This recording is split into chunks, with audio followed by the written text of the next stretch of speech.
घनित बादलों से हुआ था। टेलीस्कोपों की मदद से खगोल विज्ञानी ब्रह्मांड में ऐसी घटनाओं को देख उदाहरण के लिए ईगल नक्षत्र राशि के बारे में प्रशिक्षित कर वे सृष्टि स्तंभ कहे जाने वाले M16 नामक नेब्यूला का अध्ययन करते हैं। प्रलयंकर घटनाओं के क्रम में बने ये अनियमित आकार वाले बादल अपनी धूरी पर घूमते घूमते आकार ग्रहण करने लगे और चक्री नुमा बन गए। केंद्र में पदार्थ जमा होने लगे।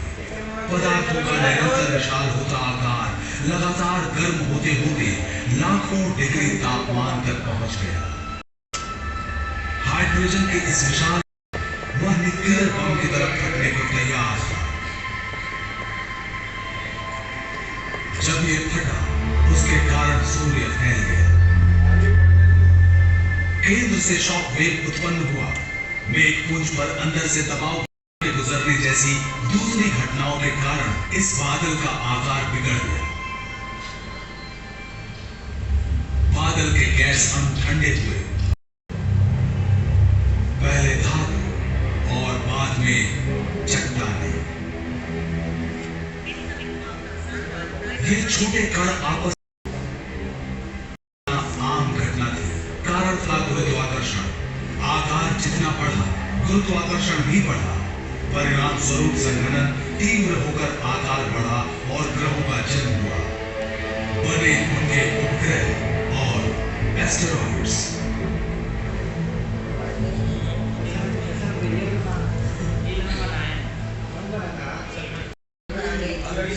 इन घटनाओं के निशान आज ग्रहों की सतह पर गर्त यानी क्रेटर के रूप में दिखाई पड़ते हैं।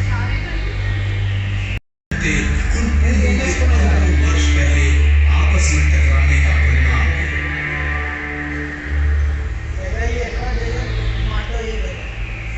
अभी हम चंद्रमा पर हैं। काइको नामक क्रेटर की ओर जा रहे हैं जिसका व्यास है 85 किलोमीटर। इसके केंद्र का शिखर खास पहचान है उन टक्करों की।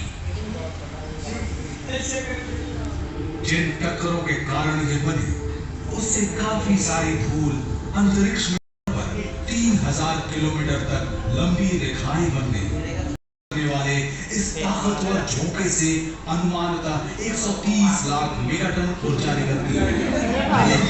मनुष्यों द्वारा जमा किए गए पूरे न्यूक्लियर हथियार से भी ज्यादा है। अगर हम इस क्रेटर के केंद्र में खड़े हो तो भी इसके गोल आकार को समझ सकने के लिए इसकी दीवारों से बात नहीं होगी।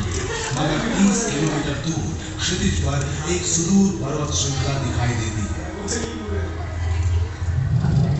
साल पहले महाकाश में घूमते पिंडों के टकराने का नतीजा है।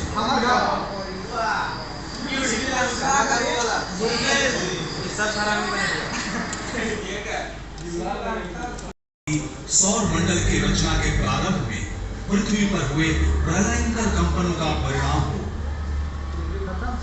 इस सिद्धांत के अनुसार मंगल ग्रह जितने बड़े पिंड के पृथ्वी से टकराने से अंतरिक्ष में मलबा फैला।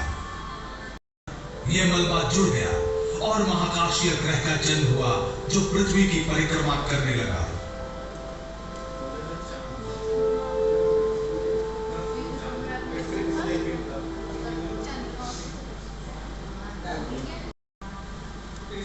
दूसरे छोटे महाकाशीय पिंडों पर भी ये क्रेटर बने हुए हैं।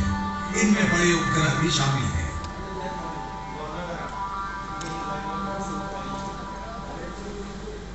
ग्रहों में सबसे दूर है जिसकी खोज गैलीलियो ने सन 1610 में की थी।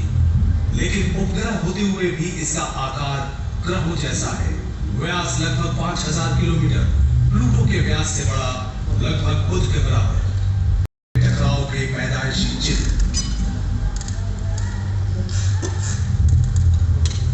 कहा जा सकता है सौर मंडल के किसी कुछ क्रेटर वॉयेजर 2 और गैलीलियो स्पेस प्रोब से खींची गई हाई रिजोल्यूशन वाली तस्वीरों में मुश्किल से दिखते हैं।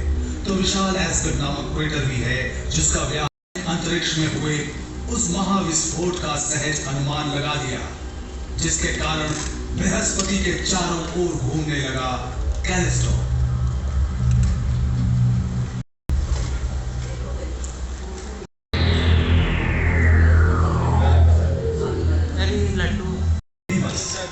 महाकाश में घूमते किसी बड़े पिंड से टकराकर यह छिन्न भिन्न हो गया और इस टकराव के कारण गांव में से एक है फोबोस, किसी शहर जितना बड़ा, अपने ग्रह का घटती परिधियों में चक्कर लगाता है। सुदूर भविष्य में कभी यह मंगल से टकराकर फिर से वैसे ही क्रेटर बना लेगा जैसे इसकी सतह पर ग्रह पर भी इसी तरह के निशान पाए जाते हैं।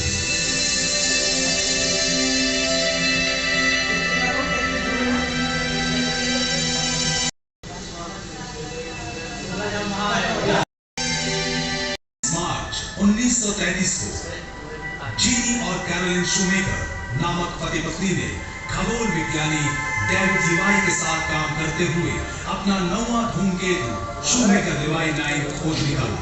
के विपरीत इसने सूर्य की नहीं बल्कि बृहस्पति की परिक्रमा की ओर बढ़ रहे हैं।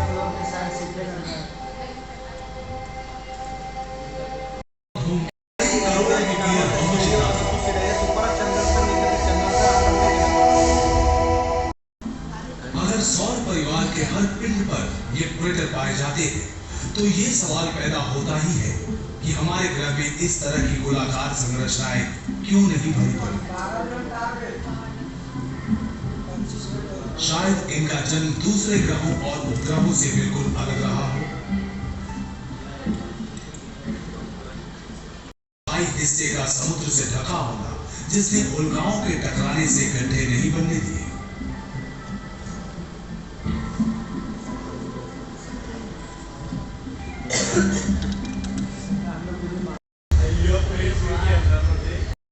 ये भी सच है कि हवा और बारिश के कारण हुए कटाव वनस्पतियों और दूसरे जीवों के विकास ने धरती की सतह की सूरत बदल दी, टकराव के सारे चिन्ह मिटा दिए जिनसे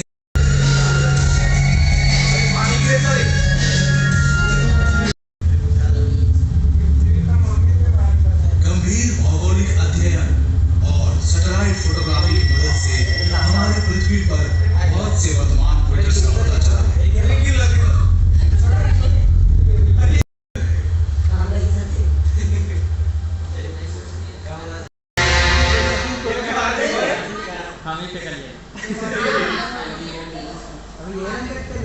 इस तरह की कुछ टक्करों से मानव प्रलय ही आ जाता था और कई तरह की प्रजातियां 6.5 करोड़ साल पहले इसी कारण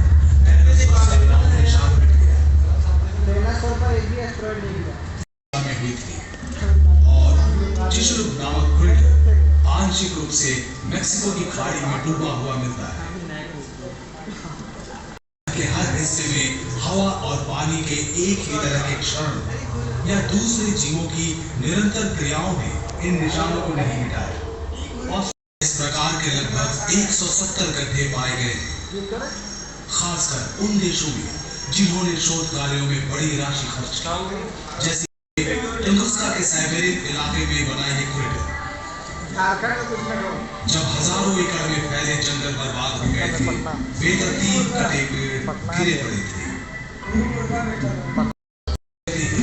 तो समय के चक्कर में इसके लगभग मिटते जा रहे किनारे साफ समझ आते हैं। आज सौर मंडल के जन्म को लेकर विस्फोट पश्चात कणों के जुड़ने के सिद्धांत को पूरा वैज्ञानिक ग्रह शामिल है, हमें यह सोचने पर मजबूर करती है कि हमारा निवास ब्रह्मांड के सबसे खतरनाक लेकिन सौर मंडल के विशाल ग्रहों उपग्रहों की रचना से आपस में टकरा जाने की संभावनाओं से लैस इन बृहस्पति के साथ